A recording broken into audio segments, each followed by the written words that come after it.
Hello mga bossing, kayo po ba mga bossing ko ay isa sa mga lagi namumblema tungkol sa usapin ng pera, buhay pag-ibig, magulong pamilya, lagi na lang may karamdaman, asya mga bossing, huwag kang panghinaan ng loob, marami tayong pwedeng gawin po dyan. Ito pa mga bossing, kailangan focus ka lamang, concentrate habang ginagawa nyo po ito. Gawin nyo po ito sa liwanag ng sinag ng araw sa umaga ng 6:30 or kaya po ay alas 7 or kaya po ay basta matatapos hanggang alas 8. Kailangan may konting oras ka para maibilad kung ano man wini-wish po ninyo mga bossing. Ngayon po mga bossing, kailangan lamang po natin ng ballpen. Ngayon po mga bossing, mas mainam ay lapis or kaya po ay kulay pula. Kaya lang po, dahil ito'y binibidyo ko para kitang-kita po ninyo ang aking isusulat. Ngayon po mga bossing ko, kumuha ka ng buo. Mas mainam ay buo, pero kung wala ka pong buo, pwede na rin po ang durog. Ang importante po dyan, makakapag-focus ka sa mga wini-wish po ninyo. Halimbawa mga bossing, lagi na lamang po kayong walang pera, bagamat kayo naman ay masipag na tao, isulat nyo dito yung amount na matagal mo nang pinapangarap. Halimbawa, gusto nyo na magkaroon ng 1,000,000. Yan, 1,000,000. Yan. Sulat nyo po ganyan. Magkakaroon ako ng 1,000,000 ngayong buwan na ito or kaya ngayong taon na ito mga bossing. Pagkatapos po nito mga bossing, sulat nyo rin po dito. Halimbawa, kayo po ay may karamdaman.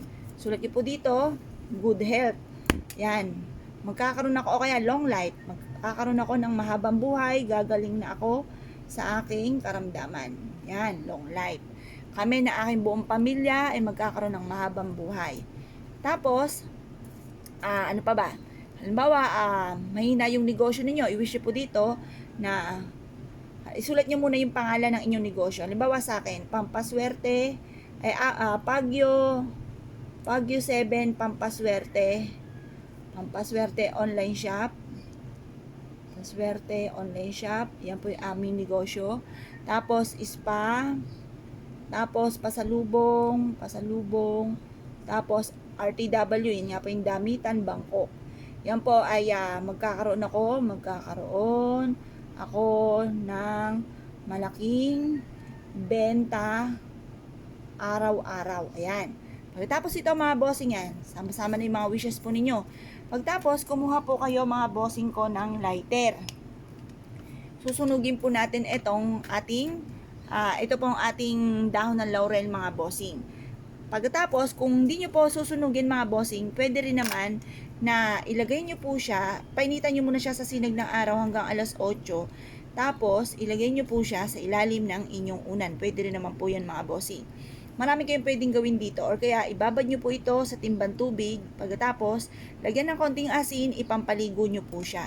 Ngayon pa mga bossing, ito po tapos yung ibang ganto nyo, ilagay nyo po sa mangkok, itong dahon ng laurel na ito. Tapos, lagyan nyo siya sa ilalim ng inyo pong higaan. Ang dulot po nito ay napakaswerte. Kaya kung kayo pinaniniwala at na-issue po itong gawin, huwag na po kayo magpatumpik-tumpik pa. Proven po ito na napakaswerte. Basta i-mindset nyo na simula na ito ng tagumpay po ninyo sa inyong pong buhay. Yan lang po mga bossing. Salamat po!